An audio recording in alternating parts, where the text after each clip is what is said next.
आप सभी के भीतर स्थित भगवान को मैं प्रणाम करता हूं।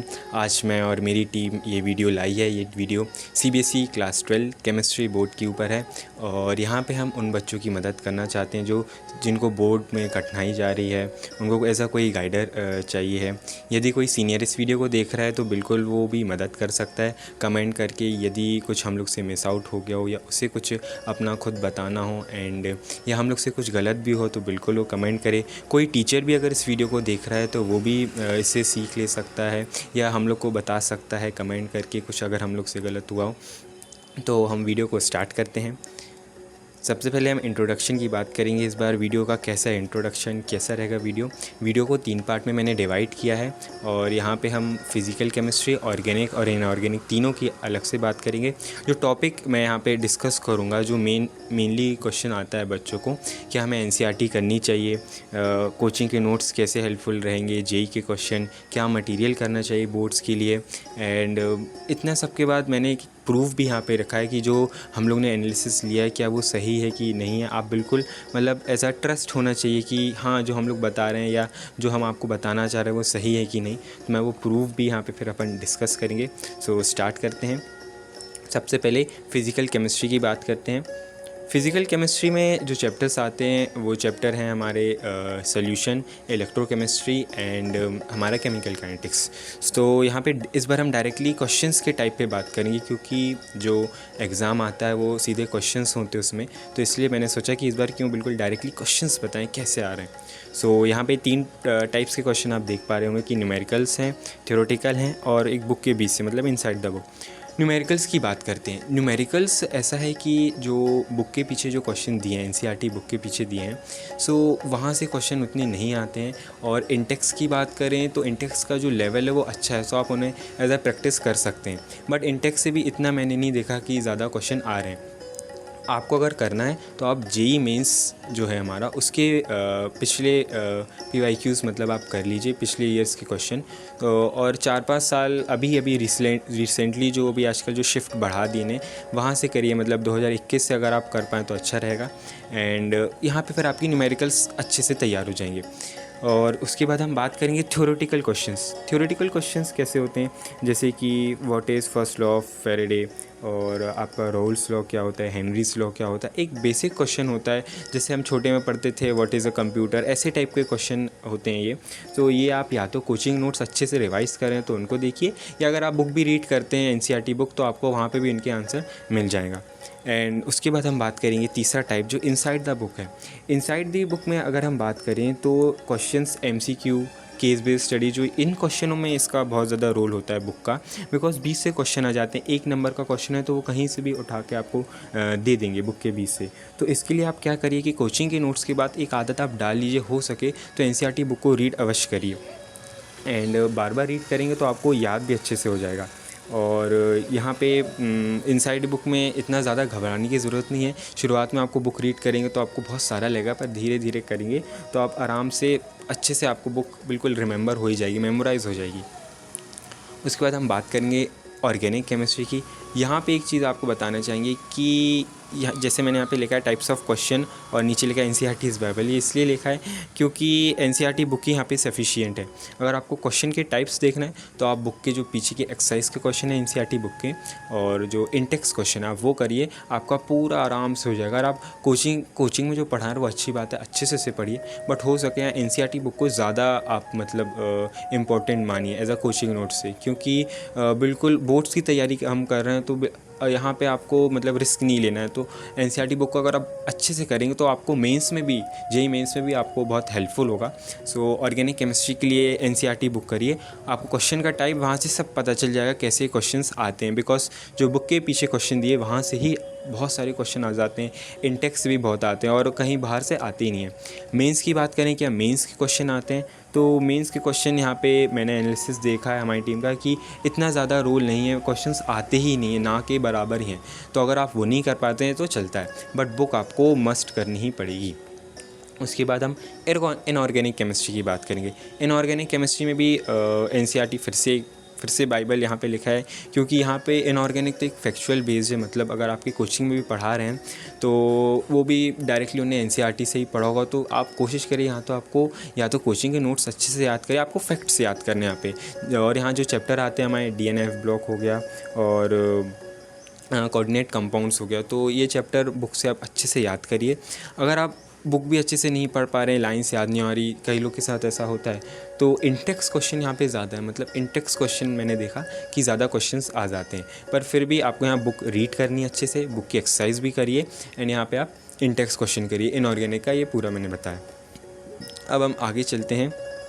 ये मैंने जो बताया था कि मैंने एज अ प्रूफ मैंने रखे हैं क्वेश्चंस को, कि आप ऐसे तो ट्रस्ट बिल्ड नहीं होगा, लेकिन मैंने सोचा कि आप जो कर रहे हो क्या वो सही है गलत है, आपको ऐसे मन में ना आए, इसलिए मैं इन क्वेश्चंस को लाता हूँ कि आपके अंदर ट्रस्ट रहे कि नहीं जो हमारी टीम ने बताया वो सही है।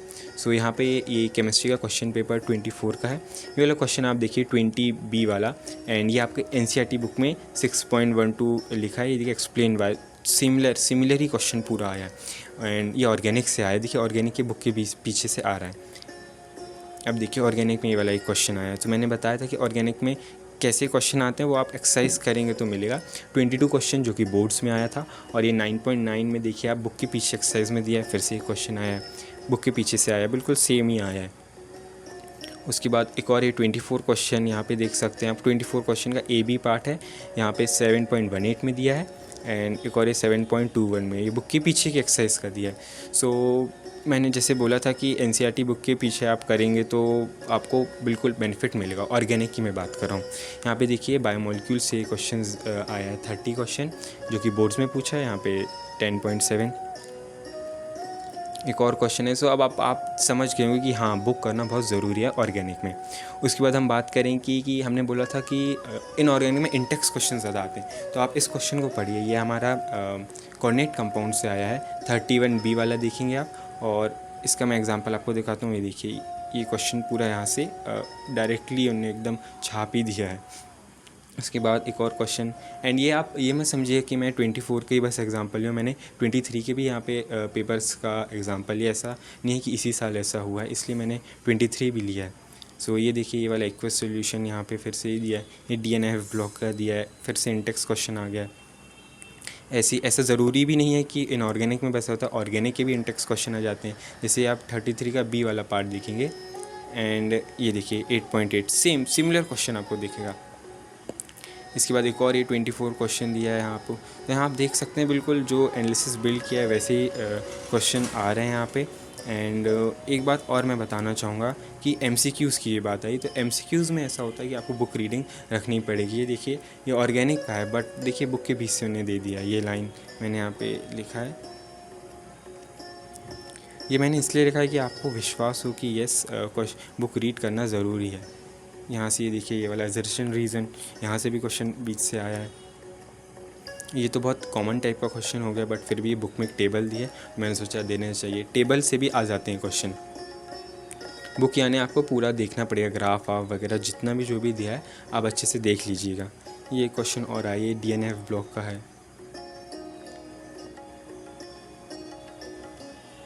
एक और क्वेश्चन ये वाला इसी साल आया था, एंड ये सब मैंने इसलिए रखा है कि आपको क्लियरिटी हो। एक और क्वेश्चन अब मैं बताऊंगा कि मैंने मेंस का क्यों यहाँ पे बोला था कि क्वेश्चन करिए आप फिज़िकल के लिए। ये देखिए ये वाला एक क्वेश्चन आया है एंड डायरेक्टली आपको मेंस का ये देखिए बिल्कुल सेम दिखेगा। ये 30 जैन को आया, 23 का सेकेंड शिफ्ट है। मैंने एक दो क्वेश्चन और लिखे हैं, ये केमिकल काइनेटिक्स से आया है। यहाँ पे भी ये देखिए क्वेश्चन सिमिलर टाइप का ही है। उसके बाद एक और क्वेश्चन रखा है, ये फैराडेज लॉ वाले से दिया है। सो आप देख सकते हैं जो बिल्ड किया है वो एनालिसिस बिल्कुल क्वेश्चंस को देख के ही किया गया है। आगे बढ़ते हैं, हम मटेरियल्स की बात करेंगे। मटेरियल्स में बहुत दिक्कत जाती है बच्चों को कि समझ नहीं पाते हैं बोर्ड्स के लिए क्या कोई रेफरेंस बुक लेनी चाहिए नहीं करना चाहिए। जो मेरा और मेरी टीम का एनालिसिस रहा है, हम लोग ने तो कुछ ऐसा सॉल्व वॉल्व नहीं किया था। हाँ, PYQs बस हम लोग ने सॉल्व करे थे। एंड मटेरियल्स में मैं एक बात और बताना चाहूँगा कि बच्चों के साथ क्या होता है, अभी शायद आपके एग्ज़ाम होंगे, आपके बहुत कम मार्क्स आएंगे, क्योंकि ऐसा होता है या तो कोचिंग में वो चैप्टर नहीं कराया गया होता है या हमारी उतनी प्रैक्टिस नहीं होती है। सो उससे आप बिल्कुल मत घबराइएगा। आपको एक चीज़ में फोकस ज़रूर करना है कि आप बिल्कुल स्कैटर वे में ना हो। जैसे कॉन्वेक्स लेंस होता है, एक ही जगह फोकस करता है एनर्जी, आपको भी ऐसे ही करना पड़ेगा। अगर आप बोर्ड्स का कर रहे हैं तो आपको बिल्कुल लो लेवल से स्टार्ट करना, फिर आप हायर जा सकते हैं। मतलब लो लेवल आप कोचिंग के नोट्स अच्छे से करिए एंड एनसीईआरटी बुक को अच्छे से करिए। उसके बाद आप हो सके तो पीवाईक्यूज़ करिए बस। अगर आपको और समय चाहिए और सॉल्विंग करनी है, फिर आप कोई रेफरेंस बुक या आगे की बुक कर सकते हैं। एंड पीवाईक्यूज़ का एक अच्छा बेनिफिट ये रहेगा, अभी तो आपको शायद दिक्कत जाएगी क्योंकि 1-2 चैप्टर हुए हैं, तो आप अब पीवाईक्यूज़ कहाँ से करेंगे। चैप्टर वाइज भी मैंने जो देखा है तो उसमें पूरे क्वेश्चंस नहीं रहते हैं। अगर आप बोलें तो हमारी टीम भी ऐसा सोच रही है कि आप लोग के लिए चैप्टर वाइज पूरे हर एक सेट जो 15 सेट होता है चैप्टर वाइज पीवाईक्यूज़ लाएँ। अगर आप चाहते हो तो आप कमेंट करके बता सकते हैं।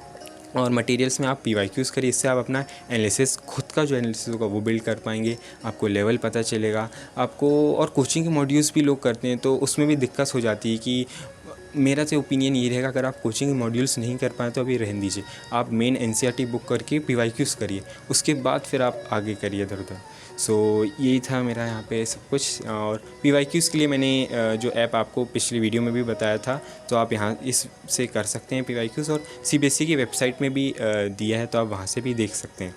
So thank you. अगर आपको कोई और मदद चाहिए तो हमारी टीम आपके साथ बिल्कुल हमेशा खड़ी है। और ठीक है, थैंक यू, ब्लेस यू, नमः शिवाय।